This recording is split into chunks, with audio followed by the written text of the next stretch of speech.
G'day guys and gal. Many of you have been asking about my thoughts on the new secret level Amazon episode about Warhammer, and I thought why not give you a week or so to check it out for yourself before I make a spoiler-filled lore breakdown of the episode. This isn't a review video, but the episode is sick. It does Space Marines justice, it doesn't treat the audience like idiots by over-expositioning stuff, and it basically just feels like a pilot episode of, hey Amazon, please make a full live-action series. However, as a result of no real explanation or exposition, if you aren't a lore-loving virgin like myself, there's probably a few things you may be confused about, so I thought I'd explain all the lore regarding Secret Level in this video. Before we get started, we're bringing back an OG of the channel as I present the October Surfshark sponsorship. These guys were the backbone of the channel's finances a few years ago, so it's a pleasure to work with them once again. But what is Surfshark VPN and why should you care? A VPN is a software that allows you to mask your IP and use the internet of other countries. In doing so, you can bypass government firewalls, get past annoying licensing deals, or just browse with your identity safe. With our world getting so full of internet censorship or people taking data, it's a great time to get a VPN. For me personally, I use Surfshark VPN to access a better Netflix library since the Australian one sucks ass. But why use Surfshark over the rest? Well, the UI is extremely easy to use. One click and bang, you're sorted. No hacking skills required. It's also reliable and has a ton of countries to choose from. Not only that, but Surfshark is offering an incredible holiday deal. By using my link below or going to surfshark.com/major, you'll get Surfshark for as little as $1.99 per month with an additional 4 extra months. Surfshark has never been this cheap and VPNs have never been this essential, so now's the best time to sign up. Cheers to Surfshark for sponsoring this video. Today we'll go over the Secret Level episode, explaining its lore, context, and if it has any wider implications in the wider story of Warhammer 40k. Now let's get into it.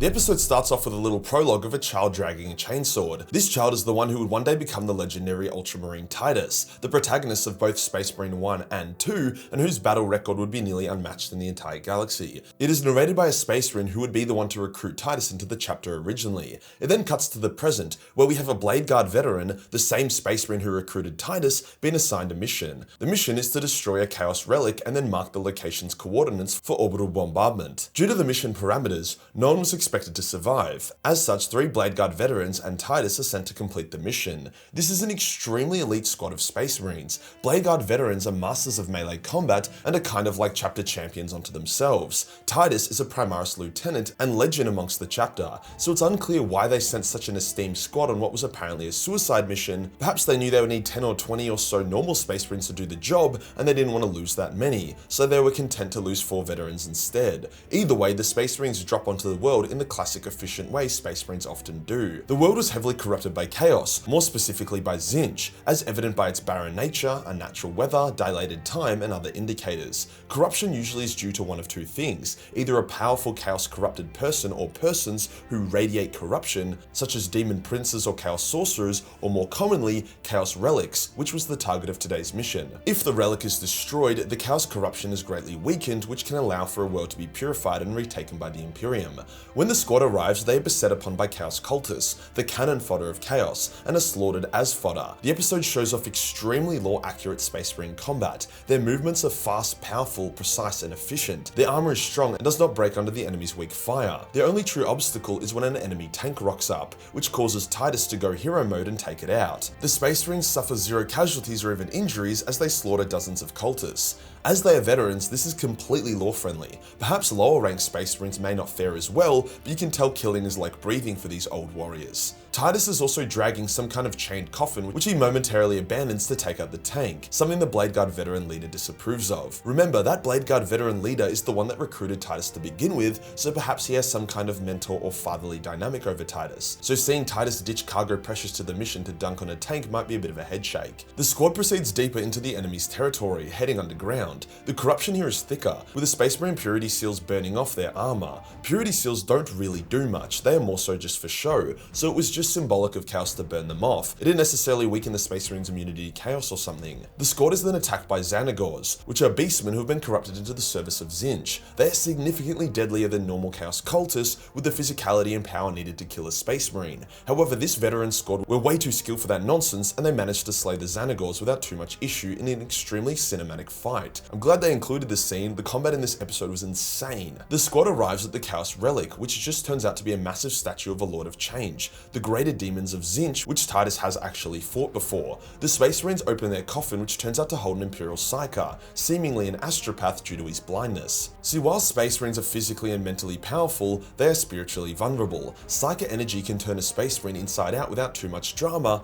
if they are unprotected. Protection can include Space Marine Psykers, special anti-warp wards, a psychic blank, an especially strong will, or in this case, an Imperial Psyker. The squad begins firing upon the statue, which retaliates in turn. However, the Imperial Psyker creates a psychic shield. Then the statue releases its true guardian, a demon of Tzeentch. Now this demon isn't one we've seen before, but that isn't a crazy surprise. Many special demons are unique, with this demon likely being a demon prince due to its humanoid nature, extremely high level of power, and wings. Some people also say it's a Gaunt Summoner, which are demons from Age of Sigma and are the chosen demon wizard summoners of Tzeentch, with only 9 in existence at a time. Either way, they're incredibly powerful and not to be fucked with. The demon attacks the Space Marines and instantly targets the Psyker, killing him, which removes the psychic shielding from the squad. This allows the demon to slow down time and trap the squad. It then infiltrates their mind one at a time. Now, mind warp powers are very subjective. Generally, with the warp, you can't just click your fingers and someone explodes. You have to break their mental defense, and then you can do whatever you want with them, such as making them explode. This is also why non-psychic Primarchs like Guilliman can't just be insta-killed by Chaos Sorcerers. For this demon, he seemingly used the Space Marines' own fear against them,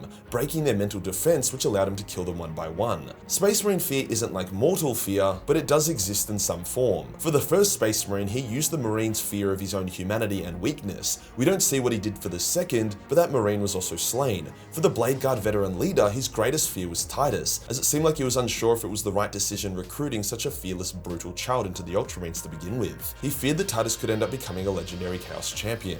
However, unlike his 2 warriors, he was simply injured, not killed, perhaps due to greater mental strength. The demon then moves on to Titus. However, Titus literally has no fear of anything. Dude is staunch as fuck, so all the demon heard was boss music as Titus trapped him in his own mind and broke his staff, which ended the demon's ability to control time. The demon flees in terror, however Titus catches him and slaughters him without mercy. The Chaos Relic statue collapses, and then the area is marked with destruction, with the Ultramarine ship telling the Space Marines to die well, as they don't think they will survive extraction. Titus drags the Blade Guard veteran leader to safety. Now this dude is old, even by Space Marine standards. He has 4 golden service studs in his head, which represents over 4 centuries of service. However, Space Marines are functionally immortal, so he hasn't slowed or weakened in this time. Sure, he could do with some moisturizing or a chemical peel, but as they say, black don't crack. Titus then faces down a horde of Chaos cultists charging towards them, which we can assume ends with Titus slaughtering all of them and then extracting himself and the Blade Guard leader. So does this secret level video have any wider lore implications or connections to anything else? Not really. Titus is the only recurring character that appears here. Everyone else is entirely new, including the Blade Guard leader and the Tzeentchian demon. Chaos relics are targeted and destroyed all the time, so it wasn't like this was a big special event or anything either. The episode really focused on Titus being this fearless force of nature, from him being feared by his squad mates, being immune to the demon's bullshit, being the one to take out the Chaos tank, and so on. The secondary purpose of this episode was just to show off Warhammer being dope as fuck to a wider audience. The action is unlike anything you see in other series, brutal, efficient, and ruthless, with some incredibly stunning shots. It seeks to leave the viewers saying, I'm not really sure what happened or what is going on, but this is fucking awesome and I want to see more of it. It's actually a lot like Astartes in that way,